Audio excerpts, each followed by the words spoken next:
great. You have proven intelligence, dexterity, commitment,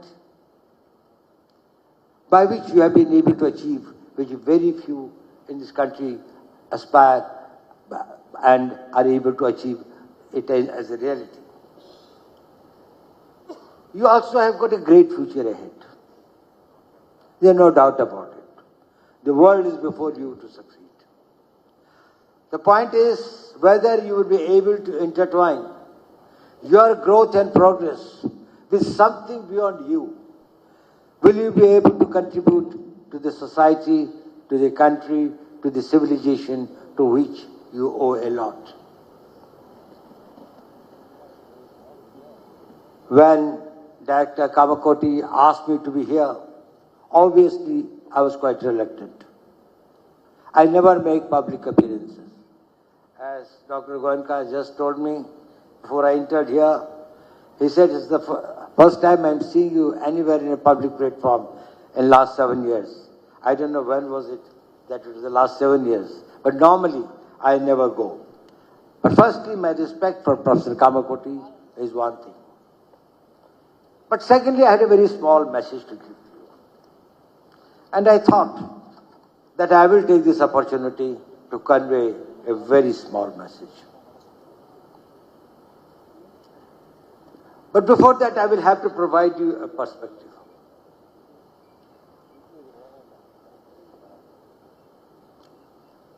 You belong to a country, to a civilization which has been beleaguered, bled, dishonored, this thing for 1,000 years. We have suffered a lot. Our ancestors have suffered. Our pitras, as we call them, I do not know how much of the humiliation, deprivations, hardships they have undergone to keep the civilization alive, to keep this notion of the nation alive. Nation is different from a state. India as a nation had existed for millenniums. It may be a new state.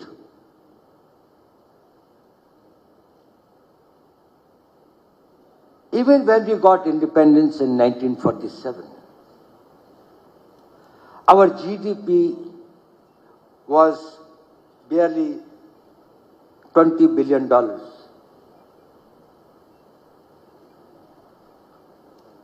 Less than 1.9% of what it is today.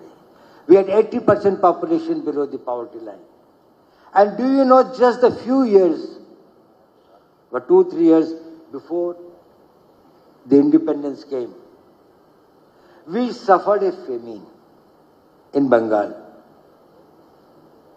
It's a pity that nobody talks about it in India today.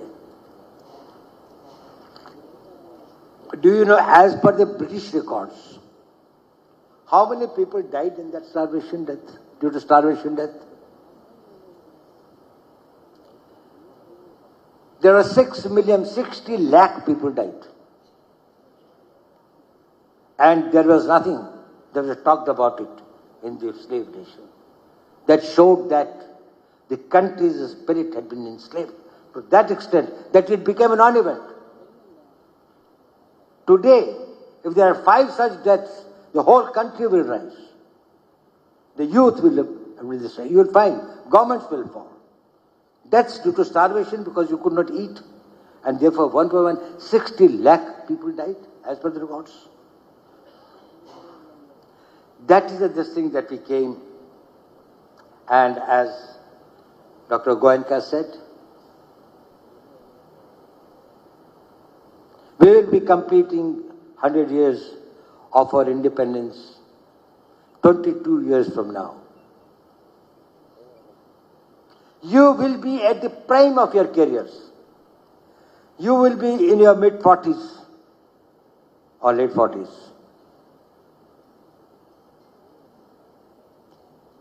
You would have experience.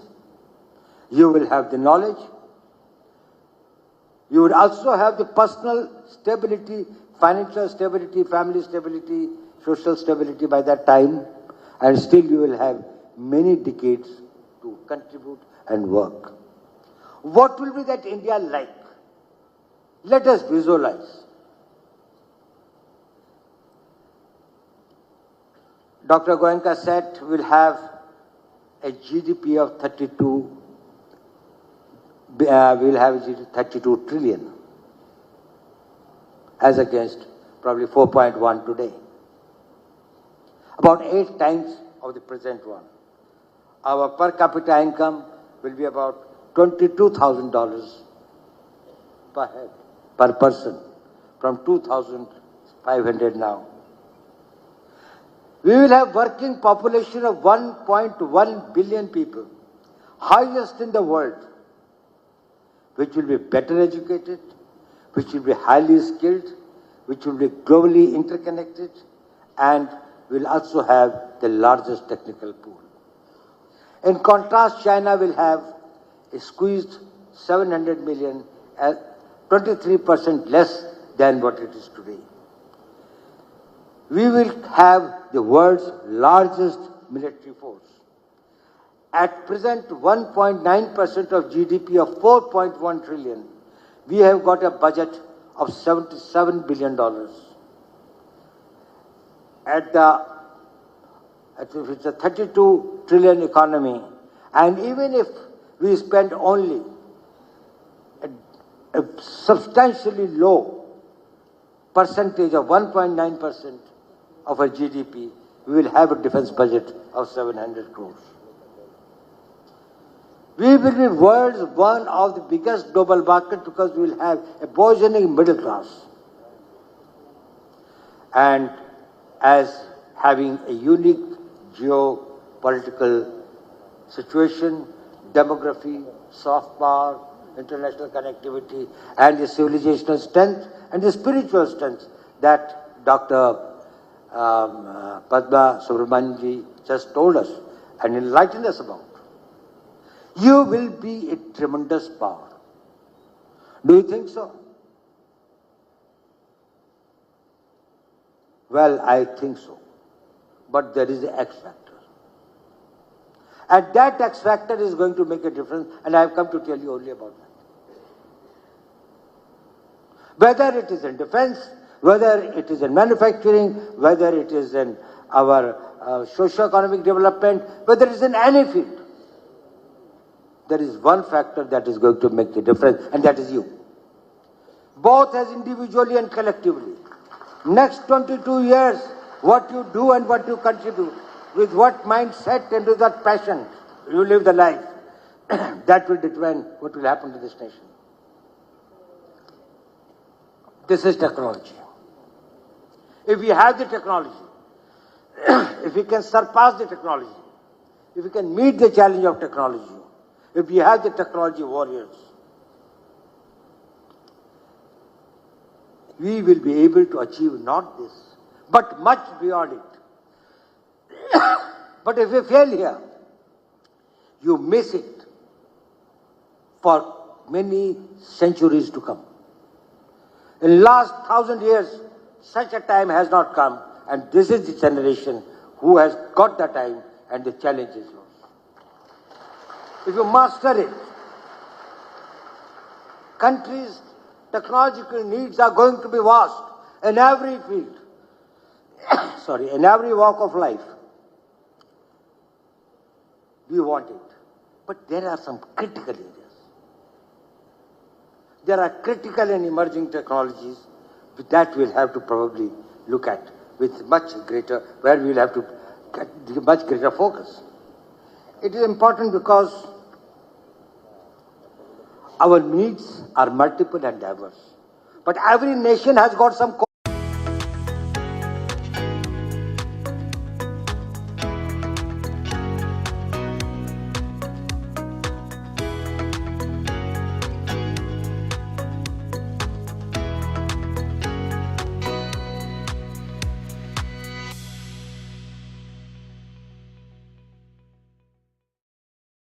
must survive, the nation must survive. The debt that we owe to our ancestors, we are able to avenge our history. Indeed, we need an ecosystem of technology, high resources, infrastructure, But what we need most are the men like you. You must have heard many stories. There was a young scientist in Cambridge, young boy. In the Second World War, do you know who changed the history of the Second World War? You know him by the name of the man who started, father of computing. His name was Alan Turing. He found he could break the Enigma machine's code. And thereafter, all the U-boats and all the communications of the German army were intercepted, and the entire shape of the battle from 1943, from the late 42, actually just started. He died young at the age of 44. Very few of you know that he was a spy. He was an intelligence man working for the MI6. And he was inserted in this task of breaking the German code. But it required a person with great technical genius and things, and he changed it. We need many Alan Turings today to guide, protect, and take this country ahead. You know, something happened in 2020. It was slightly a bad experience for us. We had a certain, this thing with we had a little fight. Of course, ultimately we were able to get everything, this thing. But certain decisions were taken. And one of the decisions that was taken is we are going to completely indigenize our communication systems, and 5G will not be imported from anywhere. It is necessary for our data protection, it is necessary for our communications, it was necessary for many security needs. At the same time, the country could not afford to lose the technology battle and remain behind and get decades behind. Chinese has taken over 22 years and spent about $300 billion for developing the 5G. We neither had that much of a time. I'm sorry, Chinese took about 12 years, not 22 years, 12 years. We neither had that sort of a time, nor even that sort of a money. Whom did we turn to? And that is why I said I owe a lot to Professor Kamakoti. We came and we talked with him. We wanted trusted sources. We wanted the system along with the private sector to work out. And within about 2.5 years, India was totally indigenous. And today's 5G, there's nothing foreign in that. And we owe it to your IIT. We owe it to our private sector, we owe it to others. All contributed a lot. Today, it ensures, Professor Kamakoti has put a system in place that every screw that comes, that deals with anything which has got or which leads to the nation's security protection of the data protection or the anything that is, it comes from a trusted source. It's either made in India or it is something which is made by somebody who is very close to India. It comes from a trusted source. That concept was the same when he said, how do we make our system totally insulated from any enemy influence and others? And we said that we will work for that. It looks small, but it is big. It is something that you have done a lot for doing that. Now, I was talking about that what could be the systems that would be important for us, which will be the game changers. You all know it, but I would like to emphasize it. Artificial intelligence is one of the great game changers. It took roughly 4.5 million years for a man to invent fire, which was one transformative technology. Fire changed the whole concept of the world, the way the man lived. Another 2 lakh years, this thing, the wheel.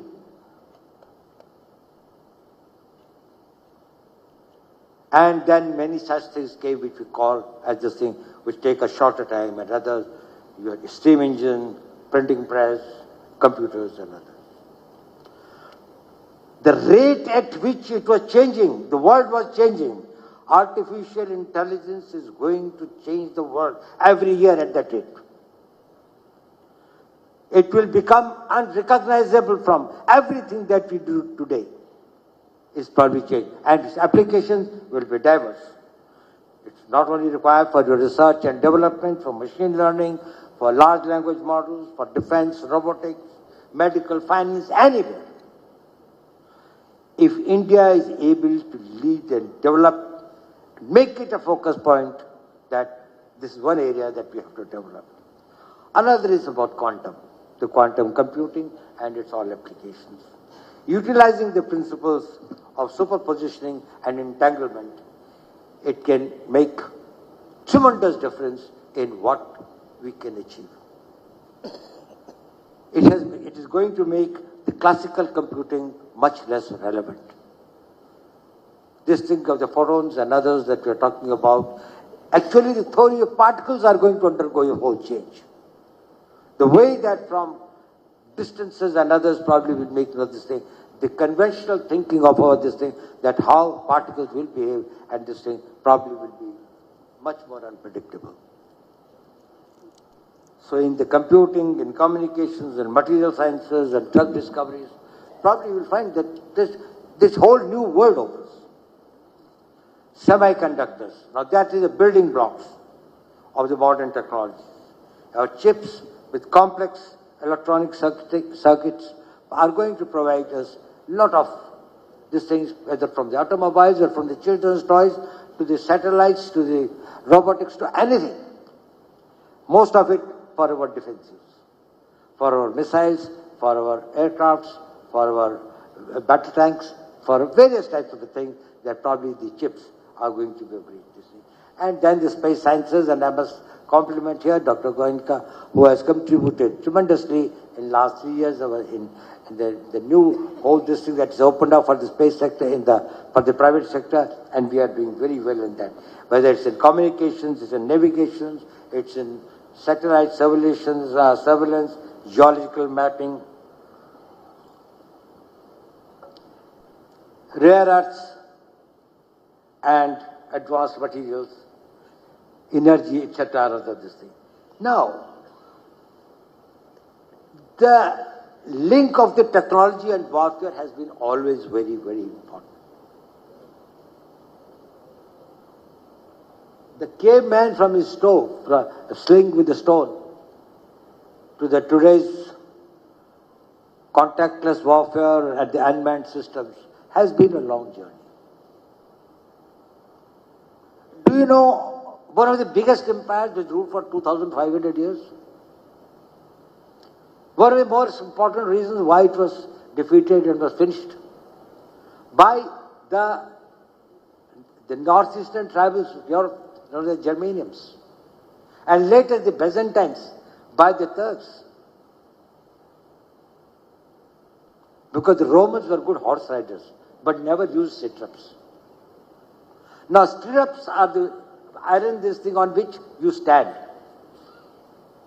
Whereas from the Genghis Khan time, from the Mongolian this thing, these tribals had known that on their horses and their ponies, they could stand in the stirrups.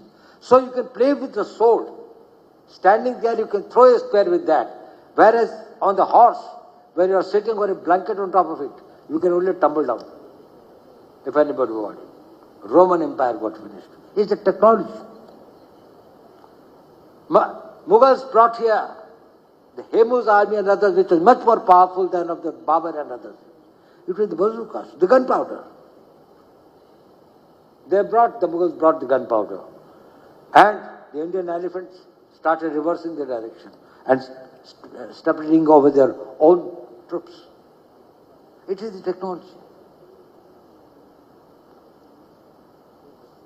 We have to develop our indigenous technology. Mention was made here of Sindoor. We are really proud of it, not for necessarily what people perceive. That how much of an indigenous content was there.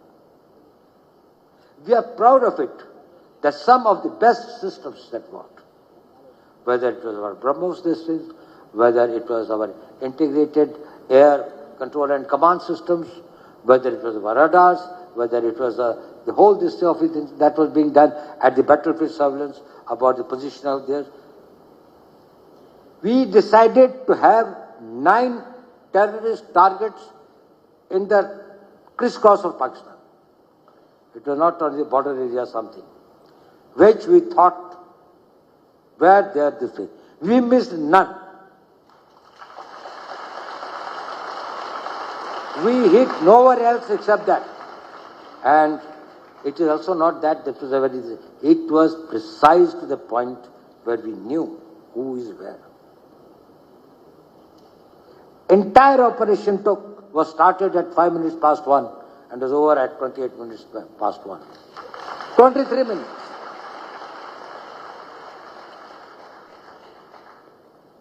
Thereafter, a lot of things are said that this thing, foreign press and all these things, they said Pakistan did that and this. You tell me one photograph, one imagery. In, these days, these imageries are from the satellites all over the world. They are this thing, which shows any Indian damage being done, even a glass pane having been torn.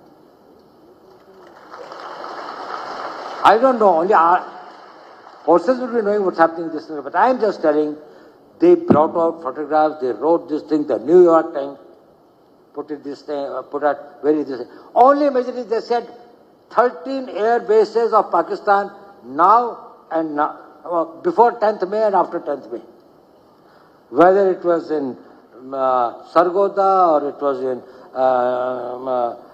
Rahim Yar Khan or it was in Chaklala or it was in Rawalpindi, any of the places that there are 13 important air bases, including the Bellary where they have got the AVAX, the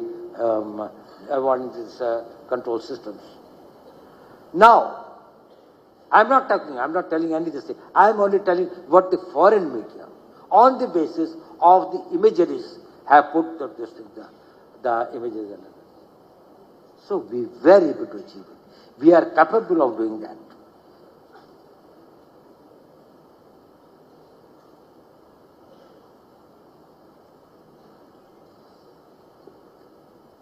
So the country's challenges before the country, as I said, are very great. We are quite. I will tell you one small incident. There was one gentleman who wanted to meet me, but because of my office could not give him any time. So I got a friend in US, General McMaster. He wrote to me this thing and others that he was a wonderful army general. He said that there is a person I want to send to you, you must meet him. I said, okay, send him sometime. So he came, he told me. I said, how do you know General McMaster? He said, I provide some services to the American Defense Forces. I said, what's your background? And then he told me something about his district. When I learned that he was a person who was the founder and CEO of Rhombus, he was providing on the basis, he started it, on the basis of the open information about the position of the satellites and what they were taking the imageries and some of these things, the entire forecasting model for next 24 hours for Pakistan, for American Army. Then the American Army started supplementing it with their own data. And he became extremely this thing, and this Rhombus Corporation became one of the very, very powerful organizations with very high technology, using AI, using particles, these things, and multiple of other technologies and others. Then I asked him, I said, okay, that's very good. I'm impressed with what you said. We checked it up with these things also. We found tremendous distribution. His predictions are 70% right about anything relating to defense and military activities taking place anywhere in the world. He said, sir, I've come to you, I carry a sense of guilt. I said, why? He said, you've done so well in life. He said, sir, I've done so much for the Americans this thing. I am an IITian, but I could not do anything for my country. I want to do something for my country. But I said, we have got problems. You have taken American citizenship. And therefore, we can't integrate you with the system. He said, don't bother. You don't give any data. I will work on the basis of the open data. And I will teach your people how to manage it.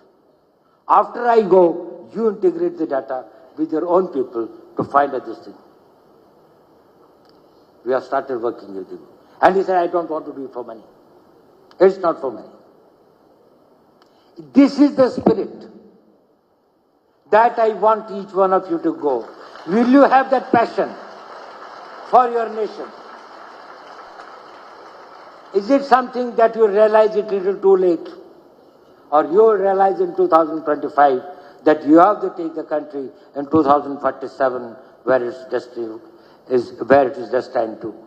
Make it a proud country, a major power in military terms, in economic terms, in science and technology, in everything and every area of the human activity. If you can manage your time, you can manage your energy, and you can manage your mind and spirit, you can achieve it. And you are not the first. Many more have done it, but only today you have got the opportunity. I did not have the opportunity. I was not an IIT. Actually, when I just think the IITs were just... The biggest mistake when starting a business is investing all your money in a complex website. GoDaddy allows you to create a beautiful catalog for your products and engage directly with your customers. Simplify your online presence with GoDaddy Show and Bio. Become all this thing. Very few institutions today will say that they have got dearth of resources. Ecosystems is being built up. Infrastructure is being built up. Testing equipment and others will be available. If not, we will do it. Your alumni are a great asset. All over the world they are there and they have been contributing a lot. I must say that, well, their contribution has been fantastic. But will you be looking at it only as an opportunity? You will make the life comfortable for you.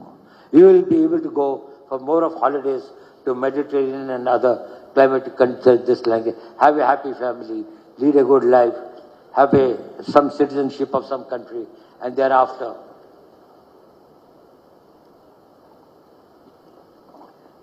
you can call that life successful. I will tell you one small incident before I conclude. During Second World War, in the concentration camps, there were many Jews who were kept there. One of them was a psychiatrist, and very from Austria, whom Hitler had this thing and others. When he started looking and then he was shifted, he started feeling the people coming to concentration camps, many of them were perishing, some in 3 months, some in 5 months, some 6 months. But this man, since he was this thing and there were certain things against him, he was kept for a very long time, almost the whole duration of the war, about 4.5 years, about 4 years. And was shifted from one concentration camp to another concentration camp of the Jews and others. He found hundreds of Jews, rather thousands of Jews dying. But even strangely, some survive. And he started taking notes. He said he wrote a book after coming out. There is an old lady of 74 or 75. She said, I don't know when the war will be over, but I have to go back home. He said, why? They said, they brought me and my son daughter-in-law. But my granddaughter, about 4 years is left behind. I have to go back to get her and groom her, train her, whatever is that, bring her up and all these things. I feel very restless. I want the war to be over. She survived. Then, few years after the war, he met this old woman on the street with a teenager girl. He said, "How are you?" He said, "Fine." He said, "This is my granddaughter." She found this old lady was now healthier, looking better than others. So he wrote a book, which became one of the bestsellers. And also in psychology, it's one of the game-changing contribution. His name was Viktor Frankl. He said, the name of his book was, well, I think it was, whose life has a meaning, only they survive. You are useless when your life loses its meaning. You may be a billionaire or you may be a pauper, it doesn't matter. As long as there is a meaning, you will survive. You live to achieve something. If you have got nothing to achieve, if you have got nothing to, you can't pay this thing after the match is over. If there is no goal post, where is this thing of my skills? You give me a goal post. Even out of death I will come out. Your willpower, your spiritual power takes you out. This institution gives you the meaning. Your energy gives you the meaning. Your circumstances of this thing give you a meaning. This nation gives you this thing. If you dedicate yourself for next 22 years, say, this is the meaning of my life is, I will place my country in that orbit, that where we can really be proud and our ancestors can be proud. My dear friends, this is a very small message that I have come here with you. I am over 80, I have lived my life. But I know this country has got a very great future. But there is a spectre, and that is you. Do your best and give your best. I wish you my best wishes.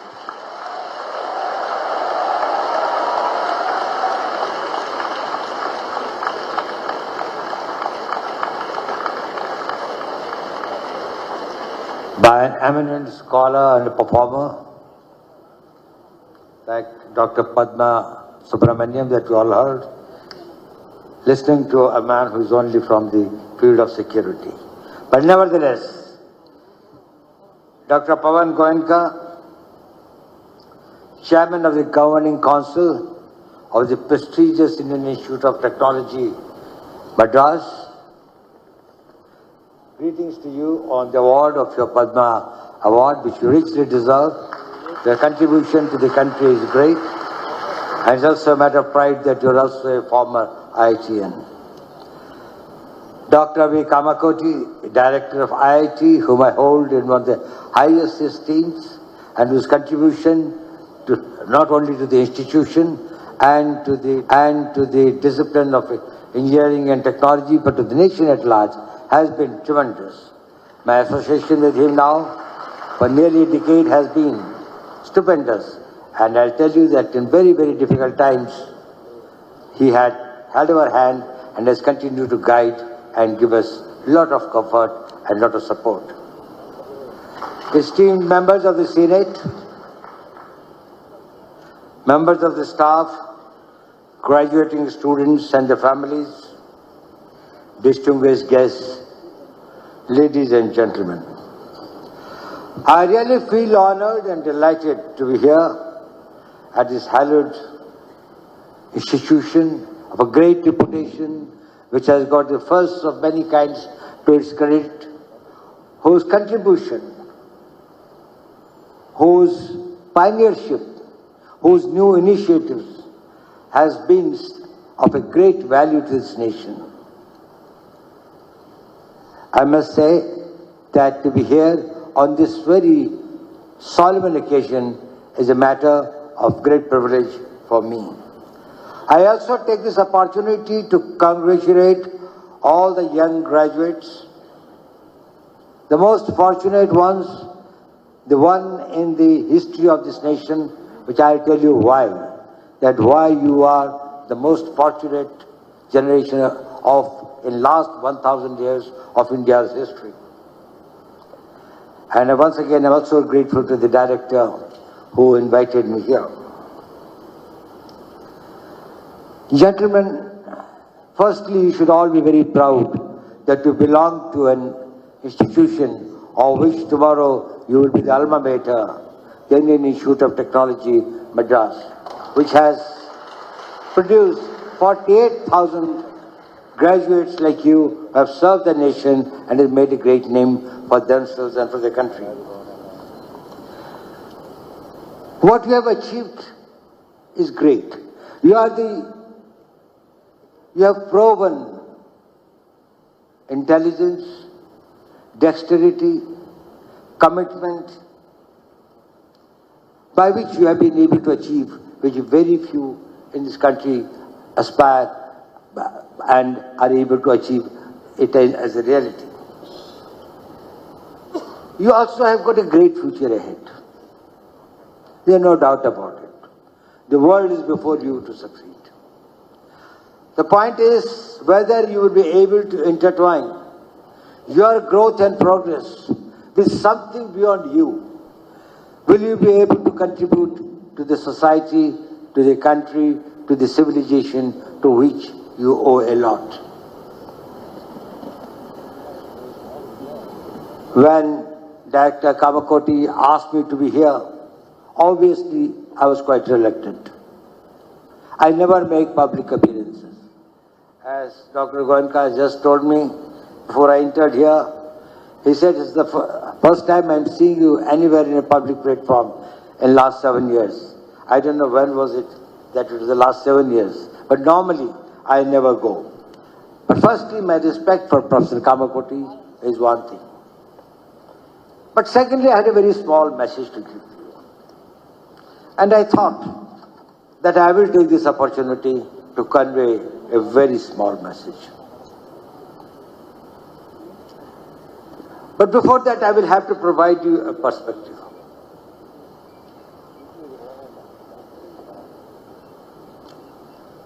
You belong to a country, to a civilization which has been beleaguered, bled, dishonored, this thing for 1,000 years. They have suffered a lot. Our ancestors have suffered. Our pitras, as we call them, I do not know how much of the humiliation, deprivations, hardships they have undergone to keep the civilization alive, to keep this notion